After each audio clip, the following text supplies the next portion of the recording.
Juliet, hello, how are you? Christy Lee, hi, I'm well, thank you. It's very windy down here today, so I It feel a is bit blown this, around already. it's the same here actually, and I think we've got some bad weather coming, but anyhow, all is fine other than that. Oh dear, we will. So today we have a great topic we're chatting about. We're talking about building trust in hybrid teams, not just any team, our hybrid teams. Mhm. Such an important topic at the moment, isn't it? Totally, and I think it's becoming more and more of a focus. And I think the hybrid team, it's a new term. I certainly Mm, hadn't heard it 18 months ago, but I think I'm seeing a few different versions of it too. We were talking about virtual teams mm. early on through COVID, and now the hybrid team is this mix of people at home and people in the office, and sometimes people choosing to come into the office altogether or not. So there's a lot of different variations on the hybrid team, I think, at the moment too. And I Yeah, think that that's will, definitely true. Yeah, I think previously we had this notion of we had our teams and then we might have like one odd remote staffer and they were like the odd one out and yes, everything they kind of were left behind with everything and kept out of the loop a lot. And then you're right, mid of the huge COVID start, we went all virtual. And now we've come to this mixed modality, I think it is, where, and it's different for every business and it's different for every individual. Like you were saying, some people will opt completely out of the office. Some people are going for a mixed approach. In some businesses, you have some all in office team and some all remote team. And I think for the large part, most businesses are trying to get a balance where everyone is spending some time in the office and some time from home. But there's, yeah, definitely different versions of that, isn't there? totally. I was talking with someone the other day with a GM they've given their team a choice of working from home or working in the office, and they are then set up in that place. So they can come to the office anytime they like, but it's hot desking. Yes. And they are effectively working at home Right. for the majority of their time. So there's no expectation they'll be in the office. I And I like that think approach. Is that working well for them? it is to date, yes, but what they're struggling with is getting the team together from time to time. Mm-hmm. And what they're seeing is the longer the home working goes on, the less inclined their people are to come in, Mm-hmm. particularly the more introverted of them, because they just don't need that contact with others. Yeah. So struggling to get them to come to team things now. Mm. Right. That's going to be the next challenge. I think we're all going to be facing. That's the future Yes, challenge.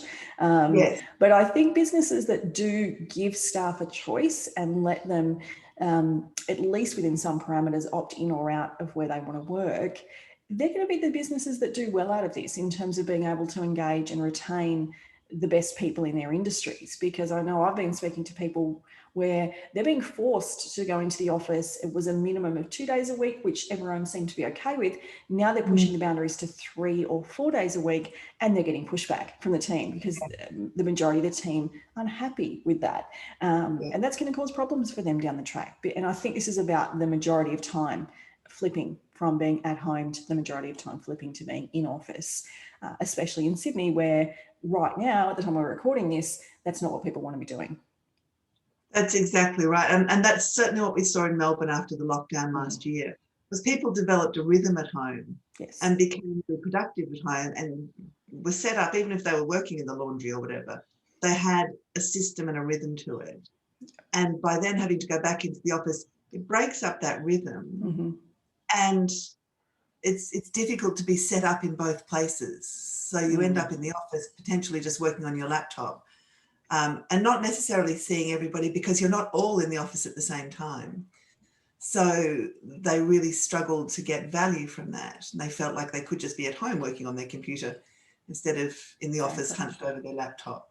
Yeah. Especially if they're hot desking, like you're mentioning. There's no sense of Yeah. that being their space. There's no ownership over that space. So they could be anywhere in that situation. So I can see why there's resistance if that's the option. You have to come in, but you don't really have your own space when you're here. So they're kind of out of place. as you said, out of their rhythm, and time is taken from their day all of a sudden that they'd forgotten about the commute time. They're getting ready to be, in office attire and not just in your trackies and your hoodie, which a lot of people are working in at home. Oh yeah, exactly. So it's all of that. It's parking the car or getting to the public transport. Time is suddenly taken away that you had gotten used to having in your day. So yeah, there's some interesting challenges to come, but that's not the challenges we're talking about today. Today we're talking about building trust in hybrid teams. So why is building trust different in hybrid teams compared to building trust in our traditional 100% in office teams, do you think? Well, I think there's two aspects to it. I mean, there's two sort of types of trust, and that trust that you'll do what you say you'll do is, I think, can be seen whether you're in a virtual team or in the office together. But I think the vulnerability-based trust is much more difficult when we're not all together, because that's that, saying I need a bit of help, or I'm struggling with this, or I'm just struggling with lockdown or life or whatever. What I have seen in the past 18 months or so is that is much more difficult when we're not all together, because I think we lose so much nuance over Zoom anyway. We lose the ability to read a room in the way we can in the office. But also I think we just lose all those little incidental conversations. That as you're walking out of an office saying to somebody, oh, you look really tired, are you okay? Or in the kitchen getting a cup of tea saying, oh my God, I didn't sleep last night, or the kids are ill, or whatever it is that feeds into how we're coping with life and with work. And I think when we lose that, we have to be really conscious about creating it in our virtual and hybrid teams, and not just assuming it will happen in the way that it does in the office. Yeah, Has that been your experience? Yeah, it's the hard to put your finger on side of trust that is more difficult, definitely. And I think, initially when we started moving to this model, we had issues with both layers of trust. There was many businesses, I think, who weren't set up, hadn't structured their teams in a way where they could rely on anything other than being able to eyeball someone to know that things were getting done. They hadn't set up measures around achievement, productivity, output. All they had done is set up measures around attendance at the office as being the measure of productivity. Yep. And so that we had issues on both fronts initially, but most businesses and most very good businesses have taken the challenge of really understanding the output of teams and have much better measures in place now so that they don't have to be eyeballing someone 8 hours a day to know that the work's getting done. So we fixed that part of it, but it's the other side. And I think what we saw happen was when we all went virtual, so it was 100% virtual, we put in place lots of things and people got really creative. It was really fun to watch, to help keep us connected, to help keep that social fabric sewn pretty tight. So, businesses were doing Friday drinks on Zoom, families were getting together for family game nights on Zoom. When we went all virtual, people kind of went all in, and that helped to continue that team cohesiveness, which is the foundation for that trust. But now that we've swung the pendulum a little bit and we're in this hybrid model, we've kind of let go of all of that. And I think that's where we're losing the ability to build this other element of trust that you're talking about. Do you think that we've seen it kind of swing back a little bit? Oh, totally. And I think what I saw as we came out of lockdown last year in Melbourne, even then, there were people who still wanted to turn up to virtual Friday drinks on Zoom. And others who were saying, I'm just going to go to the pub and actually meet with real people and, have an actual drink with people. So even then I could see that happening. I think that's absolutely right. I think if we go back to the predictive trust, though, I think there are still organisations that struggle to trust and that haven't set up performance based on outcomes and outputs, who are still worried about their inability to eyeball people. Definitely. And they're the businesses that are saying, hey, you've got to come back into the office 3, 4, and 5 days a week. And that's the problem in those businesses. They haven't figured it out because there's no for a lot of these businesses, and certainly the stories I'm hearing, There's no need for the employee to be in the office. They're not asking them to come in so that there can be one day where everyone's on site, which is important, I think, in lots of cases, that you can get everyone together, particularly if you're, trying to get certain things done that require the whole team, or just for that social connection. But they're not doing it for that reason. They're doing it they're sort of, there's some weird reasons I've heard, like, well, the US people have to do it in some global companies. I'm like, why does that matter in our businesses? I don't care whether you're part of a global conglomerate or not. I don't think it should matter. So they're just pulling it, any reason to try and force people back in, and it's because they don't understand. They haven't put the measurements in place. You're right.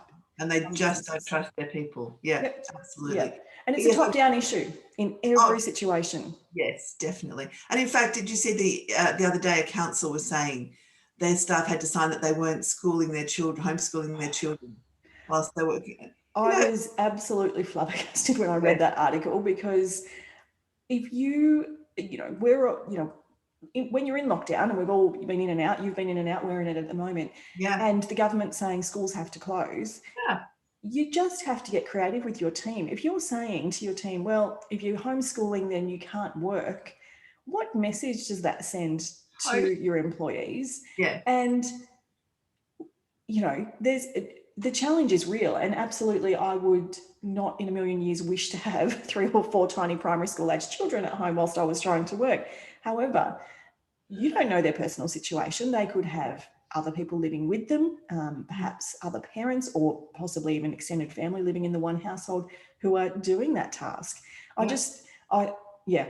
The reality is that as long as people are delivering what they need to deliver and are behaving in the way that you need them to behave in the team, that shouldn't be the issue that we worry about. So that is, to me, when I read that, it was totally about trust. And then that's that, people being able to trust their people, let alone trust within the team. So I think, that there's real issues around that one still, I think. I do think what I saw last year, certainly through the lockdown in Melbourne, was people were reluctant to pick up the phone to have a conversation with other people. So whilst there were little conversations happening at the beginning of a Zoom meeting, the minute somebody from outside the team arrived, that would stop. And where you would just stick your head around the partition in the office and say, oh, have you just got a minute? Or the things you would notice about someone. It's a much more serious thing to pick up the phone and have a conversation, I think, because there's a sense that you're interrupting someone's day. You don't know where they're up to or what they're doing, that sort of thing. And sometimes you're the one that doesn't want to be interrupted as well, and I think this largely depends on knowing your team and your teammates and understanding their work styles and their personality styles, because there'll be some members on a team that would rather just have a message to say, hey, can I catch up with you for 5 minutes, and have, maybe booked a time for a call, and other members of the team that would happily answer the phone all day long and thrive. They'd be fine with that. So this is also about how well do we know our teams, because if we haven't done that pre-work to understand each other, to understand our colleagues as well as our, the team that are working for us, then it just makes this next step of this hybrid model one bit harder, doesn't it? I think so. Yes, I really do. But you're right. It's those incidentals that we've gotten bad at. And I think the best way to tackle it is actually just to communicate openly and transparently and say, hey, how do we want to manage this? How does everyone want this to be achieved? We need to be in contact. This is, this communication is important. And ask. I think we forget sometimes it's as simple as asking how people want to do things and respecting what's happening. So let's talk about some ways we can build trust, because if we don't have trust in our teams, everything else falls apart fundamentally, doesn't it? We can't have proper engagement. We don't have high productivity. Without trust, new ideas never get fleshed out or developed. Questions don't get asked when they should, and maybe things that we should be stopping or changing tact on, it doesn't happen if we don't have trust. So it really is a fundamental, isn't it? I think so. I think it is the basis of everything else that happens in a team, because as you say, without it, all those other things are compromised. and people just won't bring their best selves to work. You know, they'll do what needs to be done, but you won't get a high performing team. No, So, no, absolutely. yeah. So what are some of the ways that we can build trust in our hybrid teams? What are some of the tactics you've seen work with the teams you've worked with? So, well, I think one of the things is, as you say, just to acknowledge the issue is a big deal. To just be conscious of it and acknowledge it, and set up deliberate ways to communicate. I think that's so important. So we, you know, as you say, creating less formal ways to get together and have conversations. What I have also seen work, and it depends on the size of the team, is for the manager or the leader to just every now and again ring people one-on-one and have a conversation about how are you tracking, you know, and to be really open about that. I think the other thing that I've seen that I think is really important, you know, we talk about role modeling, is for the leader to be a bit vulnerable about it too. Yep. You know, one of the things I saw in a team last year that was really, really effective was that the leader, as we locked down in Melbourne and things were pretty grim, and he was the one saying, I'm not sure how I'm coping, you know, and I'm not sure what this looks like, and I'm not sure about how to make this work. So let's all do this together. Yeah. And I think that was really powerful. And it gave other people permission to say, ugh, I'm having a horrible day. I'm struggling with it. And because they could bring their whole selves to work, I think that made a huge difference.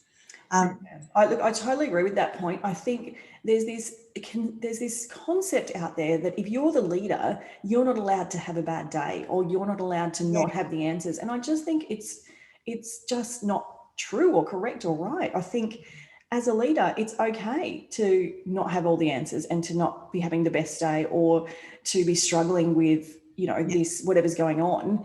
But and to communicate that with your team, absolutely, but also to provide some kind of framework for how we're going to move forward.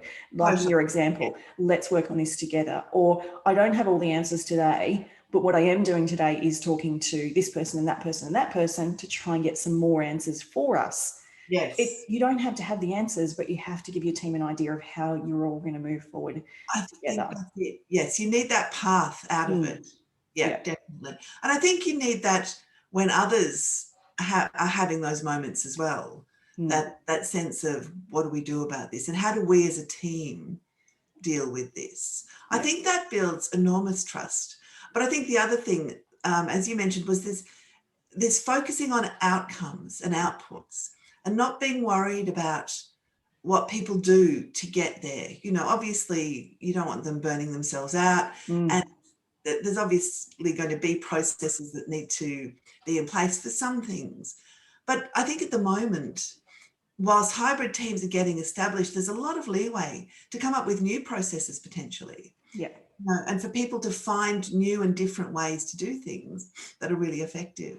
Yeah, I think that's right. I think we've got to get rid of, and it's, I think sometimes for the leaders themselves and the managers, this is hard. We've got to get rid of this concept that working harder and working more is the only way to better outcomes, because it's simply not. There's this law of diminishing returns that the more effort you put in, ultimately it flips around and you start achieving less. Yet the leaders are often the ones that are setting the wrong example there by working all the hours and being available all of the time. Yeah. So I think part of this trust building as well is talking as a team and saying, you know, what parameters do we want to set in place here? Because we don't want our teams burning out, and we don't want this expectation that just because I'm working at 6 a.m, you should be working at 6 a.m. Because when you're working in this hybrid model, like you just said, you've got this opportunity to create different ways to do things. And for some people, it might be about changing when and how they work, and they may be so much more productive. But if you don't have that conversation and they're just suddenly emailing at 6 a.m, and then you're reading that email the first thing you see in the morning, and then you're feeling the need to respond, it doesn't create a great culture. So having those discussions around parameters also helps to build trust, to say, we don't expect you to be responding at those times, or this is what we do expect, but really having some very clear discussions around what that looks like. I think that's really important. The other thing I've seen work in teams over the past year or so has been just surveying the team, just setting up a quick and dirty Survey Monkey where it's anonymous, and asking the questions, what could we be doing better? What are we doing well as a team? What could we be doing better? So not looking to change everything and throw everything out, acknowledging the stuff that's working and how do we, improve on that even potentially. What are the things we could be doing differently or better? And I think that's a really good process to go through once a month or so. And if you keep doing it, that again builds trust with the team that you're listening to them, that you are taking on board what they think and how they think it could work. Yeah. And I think the team too, in terms of building trust amongst them, don't throw out some of the really fundamental things that we know work well to build trust in teams, like regular team meetings. But make sure they're focused on the virtual workers first. So I think the mistake we can make is especially when we've got this mixed modality of work, is that we set up the team meeting for the people that are there. So we get the morning tea in and we're all sitting around the boardroom table and we dial in those that are on Zoom. But the meeting is really set up for the on-site people and everyone else is an add-on. We need to flip that, I think, for it to really work well. And everything should be set up for remote workers first. And even if you're in the office, you dial into the team meeting on Zoom rather than doing it the other way, because then there's no chance or potential for anyone that's on site to be treated any differently or to get any different communication or any different insight than those that are working remotely. And I think that really helps to build that trust, especially from those people that are more remote rather than in office as well. But don't forget to do those fundamental things, because it's in those team meetings where your peers are chatting, they're getting to know what others are doing and achieving. So that helps to solidify that trust that they've got my back if things go wrong. And just as an extension to that, I totally agree with that. As an extension that, I was talking to someone the other day who was saying he's never emailed as much in his life. So he's been back in the office for a while, but he said they're working with a hybrid model. And he's really conscious of those little incidental conversations, particularly as you come out of a meeting, someone grabbing you and saying, can I just have a couple of minutes?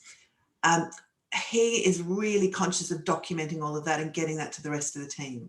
So he will go straight back to his desk and fire off an email saying, coming out of the meeting, we just had this quick conversation. This is where we've got to, this is where we've left it, So it doesn't have to be a decision about anything, but he wants everyone to know. Be in the loop. Be in on those little incidentals as well. Yeah.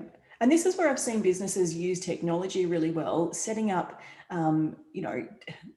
programs like Slack or Yana or any of those kind of chat style, and having streams that are just for social connection. So actually having a conversation channel that is purely for chit chat, basically.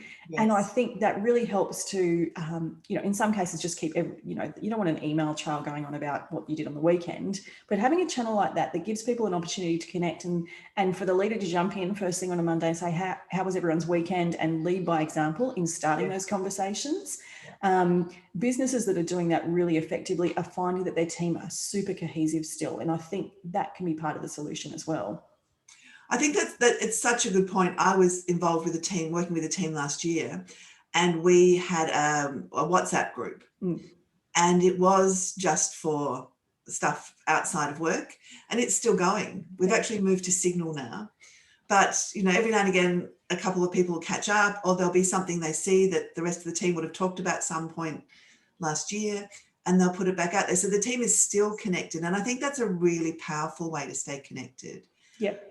And I think that's a way everyone can tap into. Introvert, extrovert, no matter what their role is, everyone's on an even playing field. It's just like being in the kitchen making a cup of coffee and chatting. Yeah, I think that's exactly right. But I think you're right. As a leader, again, we need to just be conscious of being in there enough to set the parameters and give permission, in a sense, for what happens in there.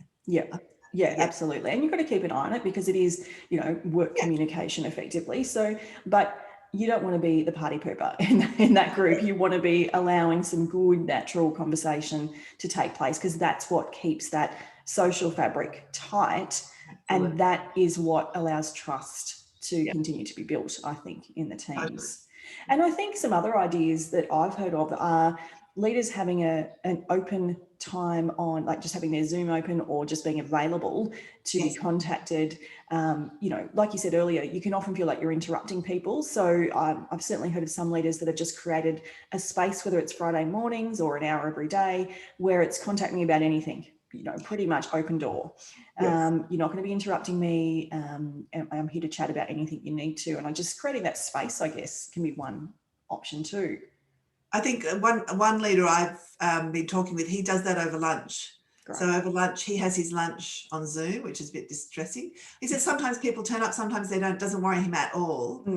But for an hour or two, he's there, and he'll just leave it open as long as he can, based on his work. And they can just jump in, have a chat. Exactly. Yeah. Yeah. And they can leave if others come, or they can do whatever. So I think that's a really nice way to do it too. I like that too, because it's about, it's not, that they're coming to necessarily ask a question or to, air a grievance or have a problem. It's just like happening to be in the lunchroom and having lunch together. That's exactly right. And that's what he was trying for, was a bit of that informality. Yeah. Yeah. I think that informality is so important. Tricky to create, but I like that one. Yeah. The other thing I saw work really successfully in a team last year was having a theme for Friday drinks. So, that's fun. First place you'll go when you could travel, or, where you grew up or whatever. And people would often bring photos of, their childhood or of a place where they grew up, or, worst holiday you ever had, or craziest relative or whatever. And what it did was everybody shared a little bit of themselves.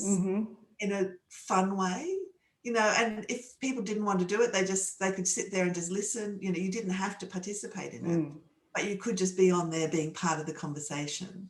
And it was really powerful, and there were lots of conversations that would flow into the next week about some crazy thing that had gone on at Friday drinks. I love that. Actually, that's one of the more creative ones I've heard. And I like it because a lot of people, it's just common. It's common ground. People will have a story. And like you said, even if they didn't want to participate in bringing along a prop or photos or a story, it would be hilarious to listen to some of the other stories. So you're still being part of it. Yes. Yeah. No. And it's a really lovely way to kind of get to know one another with a little bit of structure. So you're not just turning up to Friday drinks going, how was your week? Oh, well, pretty much the same as last week. Yeah. Nothing's changed because we're still in lockdown. Exactly. And what are you doing for the weekend? Well, nothing, because we're in lockdown, Yeah, not going more than 10 kilometres from my house. Exactly. So it enabled everybody to step out of that for a little while as well. I love that one. Yeah, that's one of the best ones I've heard. So to recap, we are in a world where I think we will permanently have hybrid teams, and I actually think it's a great model. I think we've just jumped forward 10 years, and I think it's really great. So I think it's a great thing. But we do have the challenge of how we change how we do things, how we build trust, because it is fundamental. So some of the things I think that we've pointed out today is creating opportunity for casual, non-formal, informal social connection, and communication being key. What are the key takeaways you think we've covered today? I think definitely that communicate thing, but also role modeling. A bit of vulnerability, role modeling that sharing of information and making that safe, I think, is a really key part of it. Yeah. And also just leading that involvement of virtual teamers. I think, as you say, not assuming the people in the office are the team and the others are just hanging on around the edges. Yeah, flip it. Yeah, I think that's really powerful too. Yeah, I think that's great. And I think, if you're running a virtual team right now or a remote team and you've got this hybrid model going, just try out some of these things. See what works for you. See what your team really take to and what your team enjoy, and ask your team for ideas, because you don't have to have all the answers, and they will come up with some really cool creative things that you could try as a team that might work brilliantly for your business.